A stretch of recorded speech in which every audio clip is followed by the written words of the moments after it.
Let's try some noise bit.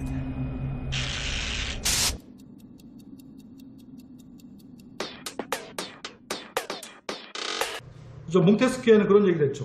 여러분, 권력을 분리시키는 거야. 권력을 그냥 놔두면 얘는 부정해야 돼.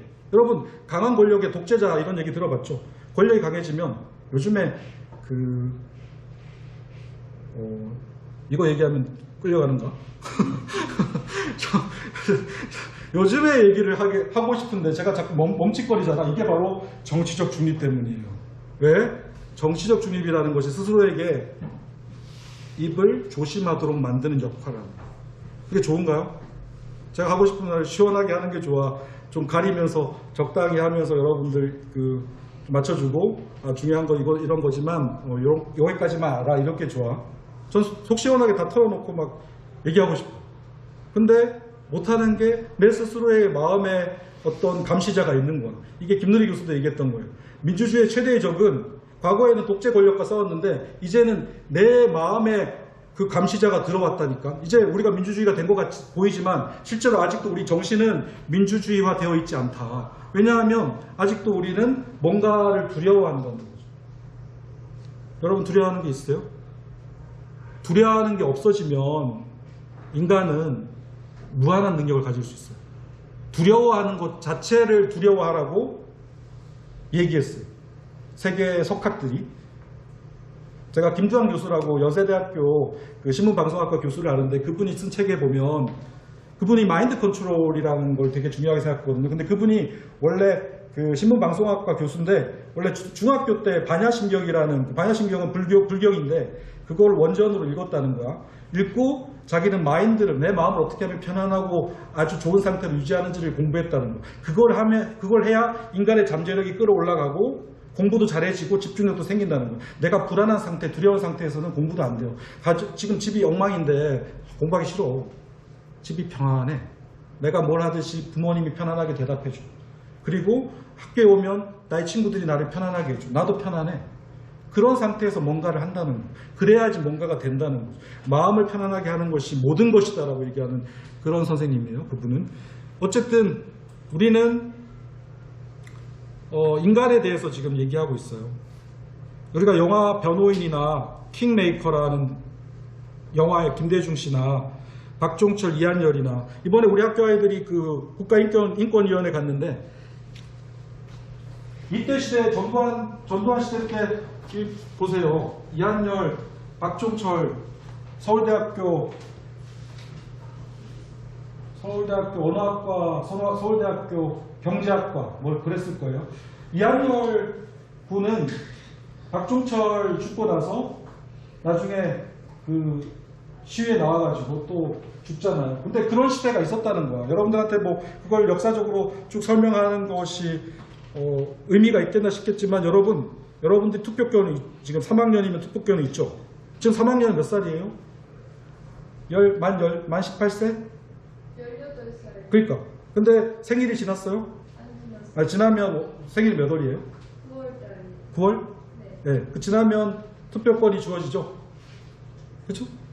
네. 투표권이 주어지면 여러분들 역사적인 걸 좀 이해하고 있고 이 시대가 어떻게 흘러갔고 이 당은 어떤 사람들이었고 과거에 어떤 일을 했고 우리나라 역사는 앞으로 어떻게 흘러가야 되고 이걸 생각한다면 좀 더 올바른 투표를 할 수 있겠죠. 근데 만약에 그걸 모르면 어떻게 돼? 앞에서 립 서비스만 잘해주면 확 돌아선다니까. 지금 잘해줄게. 나 믿어. 내가 지금 청소년들을 위한 정책 엄청 가지고 있어. 돈을 풀 거야. 그러니까 나를 찍으면 돼. 이걸로만 된다니까. 그래 놓고 안 해. 하면 좋아. 그렇게 해놓고 말이라도 지키면 좋지. 나중에 안 하면 뭐라 그러죠? 다 못할 수밖에 없는 여건이 안 되고 정치적 상황이 안 되고 그런다. 그럼 뭐야? 그냥 잘못 찍은 거야. 여러분들의 정책은 없어요. 근데 우리는 거기에 넘어간다는 거예요. 자, 인권에 대한 얘기를 제가 했던 이유가 뭐냐면 정의와 인권은 뗄래야 뗄 수가 없으니까 그래서 여기에 보시면 여러분 또 자유에 대해서 한번 생각해 볼게요. 자유. 이것도 되게 중요하니까 제가 다 얘기는 못하겠지만 만약에 나중에 또 기회가 있으면 제가 유튜브 채널에서 여러분들이 구독 눌러주면 막 좋아하면서 저기 올려 볼게요. 네. 또 시대가 기회가 되면 또 뵙고요.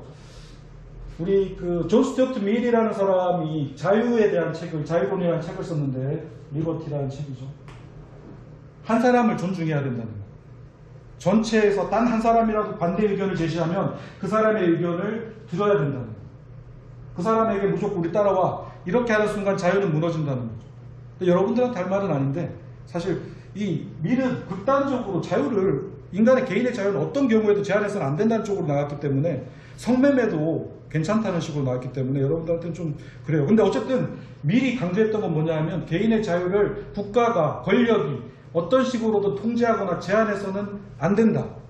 성매매는 예를 들면 포주는 기업적으로 돈 벌기 위해서 포주는 처벌해야 되겠지만, 개인적으로 성매매한 건 개인의 자유야, 이렇게 얘기한 거예요.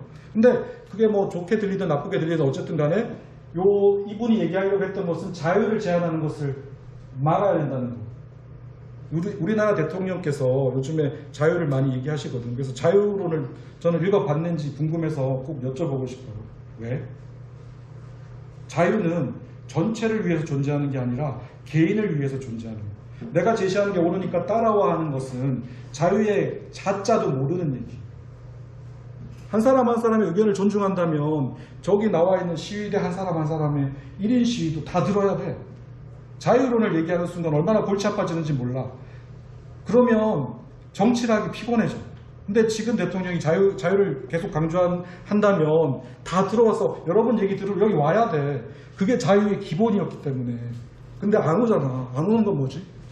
그냥 위에서 그냥 얘기해주는 사람 얘기를 듣는 거죠. 그거는 자유가 아니라 전체의 의사를 자유로 포장되어 있는 거예요. 여러분, 자유가 진짜 중요하잖아요. 근데 여러분들 개인이 우주와 같다고 얘기했잖아요. 그러면 여러분들이 가지는 자유만큼 다른 사람이 가지는 자유도 중요하겠죠. 충돌될 수 있잖아. 그것을 중재하는 역할을 해야 되는데, 만약에 국가가 여기 50%가 나를 좋아하네, 여기 50%는 싫어하네, 50%만 끌고 가겠다라고 얘기하면서 이쪽은 나쁜 놈들, 가짜뉴스들 이렇게 얘기하는 순간 뭐가 되냐 하면 자유의 기본 개념을 망각하는 게 된다니까. 이쪽에 50%의 한 사람을 어떻게 할 거야? 설득해봤어? 얘기 들어봤어? 한 시간이라도? 여러분, 소크라테스는 악법도 법이라고 말한 적이 없어요. 소크라테스는 자기가 지킨 어떤 가치를 위해서 내가 올바른 걸 청소년들한테 전했기 때문에 죽는 거야. 하지만 뭐죠? 법을 준수하라고 해서 죽은 게 아니라 자기가 중요하게 생각했던 국가의 질서, 룰 이런 것들을 청소년들한테 강의를 해왔기 때문에 그것을 지키기 위해서 죽은 거지. 악법, 나쁜 법을 고치지 말고 그냥 죽으라 그러면 죽어. 권력이 너 잘못했으니까 죽어. 이렇게 하면 나는 그냥 죽는 거야. 이게 아니었다는 거예요. 악법은 악법이에요. 악법은 고쳐야 되는 거지 악법을 지키라고 만든 게 아니라고 얘기했다는 거예요. 이거는 일본 학자들이 번역하면서 이렇게 번역을 했던 거지. 여러분들이 소크라테스를 오해하시면 안 돼요. 소크라테스의 여기 크리톤이나 변론, 아폴로지 같은 책들은 플라톤이란 제자가 정리한 거예요. 근데 정말 변론을 하고 싶었던 거야. 소크라테스의 진심을. 제가 정의에 대해서 하니까 딱딱한 내용이고도 좀 약간 어려운 내용이고, 그런데 여러분들이 잘 들어주고 있어서 되게 고마워요. 근데 여기 보시면 아리스토텔레스도 그런 얘기를 했어요. 모든 사람들한테 동등하게 대우하는 것이 중요한데 법이라는 것이 모든 사람들을 평등하게 해주니까, 왕이라고 해도 법을 지켜야 되니까, 평민이나 귀족이 아니라 해도 법을 똑같이 법에 잘못하면 처벌받으니까 법은 평등한 거다. 그래서 평균적 정의를 얘기하고, 일반적 정의에서도 준법, 이게 중요하다고 얘기했죠. 그러니까 여기에서도 평균적 정의, 일반적 정의에서 법이라는 걸 굉장히 중요하게 생각했다는 거. 법을 잘 만들었을 때, 법을 정말 공평하게 적용했을 때. 배분적 정의는 뭐죠? 능력에 따라서 좀 다르게 준다는 거죠. 국가의 기여한 정도에 따라서. 근데 나중에 능력주의에 대해서는 마이클 샌델이 얘기하고 있죠. 능력주의의 가장 큰 문제는 뭐냐 하면, 내가 능력이 있어서 모든 걸 다 이루었다. 선생님들한테도 어떤 걸 배운 게 없어요. 내가 능력이 있어서 성공한 거야. 이렇게 믿게 한다는 거죠. 여러분 스스로 혼자 존재하고 있고 내가 똑똑하고 내가 1등일지는 몰라도 여러분들은 결코 혼자서 여기까지 온 게 아니야. 여러분들을 뒷받침해주는 수많은 어떤 영향들과 사람들이 있어. 그걸 무시하게 된다는 거. 그게 능력주의예요. 능력주의는 그래서 요즘의 사회는 능력주의 엘리트 사회를 좀 깨부시려고 하는 것 같아요. 여러분 지금 뭐 학교 정책 중에서 그 얘기 할게요. 학교 정책 중에서 그 고교 다양성 정책으로 인해 가지고 특목고도 있고 외고와 국제를 합친다고 하고 막 그러는데 이런 정책은 말이죠. 사람들을 이렇게 나누는 거야. 나눠버려 가지고 능력 있는 애들은 여기 가는 거야. 그 능력이 뭐죠? 돈과 개인의 능력. 돈과 개인의 능력. 그렇지만 기본적인 백그라운드를 무시할 수가 없죠. 여러분 수업료도 비싸요. 일반고보다 특목고나 외고는 3배 이상 비싸요. 나 돈이 없어. 그럼 못 가. 장학금 있으니까. 장학금 받을 수 있죠. 어쨌든 그러한 것들을 여러분 잘 생각해 보세요. 제가 지금 얘기하는 것 중에 뭐 다 잊어버려도 상관없는데 정의로운 것을 이건 능력에 따라서 다 주는 것이 정의롭다는 건 아리스토텔레스 시대에는 통했을지 모르지만 지금의 시대에는 능력주의도 의심해 봐야 돼. 왜?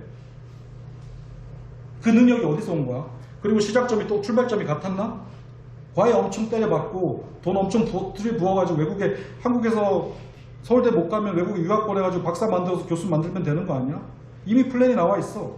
압구정동이나 강남 쪽에 가면 학원에서도 그런 컨설팅 학원 널렸어요. 알잖아. 우리 이미 그거 알고 있잖아. 스카이캐슬에서도 봤잖아. 그리고 거기서도 봤잖아. 그런데 그런 거 보면 분노하죠. 조국 사태 때 막 분노했잖아. 솔직히 표창장 위조했다고 해가지고 막 그렇죠.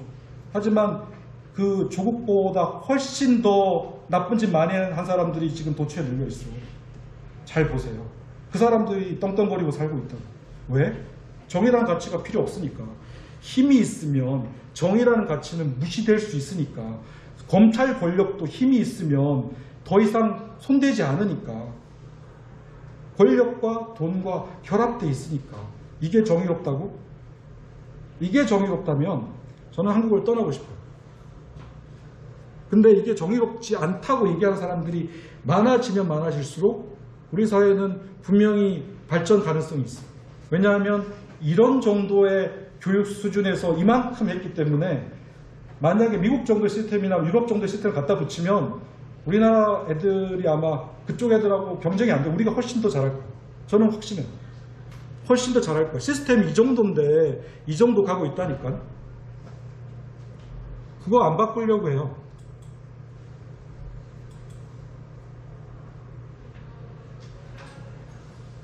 아까 서로 얘기했죠. 법에 대한 존경심보다 정의에 대한 존경심을 강조했는데 정의라는 것이 뭐냐. 서로도 여러 가지 생각을 했겠죠.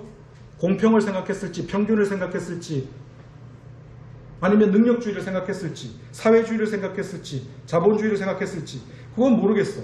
근데 중요한 것은 뭐죠? 인간을 생각하는 마인드가 마음에 있느냐는 거지. 여러분들이 인간을 볼 때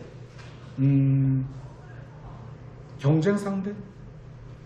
아니면은 내가 중요하니까 너는 그냥 내 그냥 따까리? 미안해요. 그런 경우로 생각한다면 과연 인간에 대한 올바른 마인드를 가지고 있을까? 경쟁자들 중에 한 사람을 제거하는 게 맞지. 경쟁을 통해서 이겨야 되니까. 그런 사회로 갔잖아 이미. 우리 인천의 인국공 사태, 인천공항 사태 때도 그랬잖아요. 비정규직이 바로 들어가니까 대학생들이 뭐라 그랬어? 우리 그 인천국제공항 들어가려고 준비하고 있었는데 왜 걔네들을 바로 정규직 채용시키냐? 걔네들은 일반 정규직은 아니었거든요. 그럼에도 불구하고 불공정하다. 똑같이 해달라. 우리도 그럼 바로 채용시켜달라. 그럼 너네도 가서 그러면 비정규직으로 몇 년 일하면 정규직 시켜줄까? 그러면 만족해? 우리가 공정하다고 요구하는 게 뭐예요 도대체? 내가 받는 걸 못 받으면 불공정한 거고 내가 받고 싶은 걸 다 받으면 공정한 거 아니야? 실제로 까놓고 얘기해보세요. 그죠?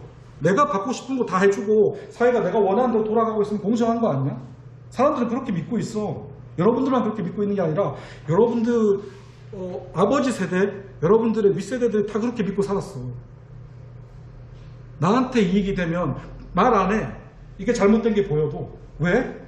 공정하다고 생각하니까. 공정의 기준이 어디에 있는 거야? 주관적이니까.